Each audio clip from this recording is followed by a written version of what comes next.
सर्वसामान्य कार्यकर्त्यांना सन्मानाची वागणूक देणारा आणि संधी देणारा गट अशी महाडी गटाची ओळख आहे।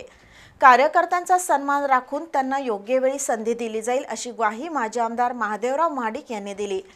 बुदरघाट तालुक्यातील कूर गावच्या स्थानिक नेत्यांसह 50 युवकांनी महाडिक गटात प्रवेश केला। त्यांचं स्वागत करताना ते बोलत होते। बुदरघाट तालुक्यातील कूर गावच्या स्थानिक नेत्यांनी कार्यकर्त्यांसमवेत आज महाडिक गटात प्रवेश केला। या कार्यकर्त्यांचं माजी आमदार महादेवराव महाडिक यांनी स्वागत केलं। कुरगावचे अमित पाटील, दिगंबर सुतार, अमर कोळी, सुशांत पाटील, गणेश पाटील, ज्ञानेश्वर गुरव, जयवंत हळदकर, अनमोल हळदकर, तन्मय खाडे, नवनाथ कलकुटकी, सूरज राजिगरे, अमर कांबळे, अमर पाटील, धैर्यशील मिसाळ, शिव शिंदे यांच्यासह 50 युवकांनी महाडिक गटात प्रवेश केला। यापुढील राजकीय वाटचाल महादेवराव महाडिक यांच्या मार्गदर्शनाखाली आणि भाजपच्या सहकार्यानं राहील।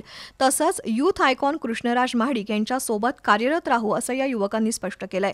यावेळी धनंजय महाडिक युवा शक्तीचे देवराज बारदेसकर, भाजपचे तालुका अध्यक्ष नंदकुमार शिंदे, कोनवडेचे युवराज पाटील, युवा शक्ती तालुका अध्यक्ष नामदेव चौगले, दिगंबर देसाई, नाधवडेचे धनाजी देसाई, आजरा तालुका अध्यक्ष बाळ केसरकर, संग्राम पाटील यांच्यासह कार्यकर्ते उपस्थित होते।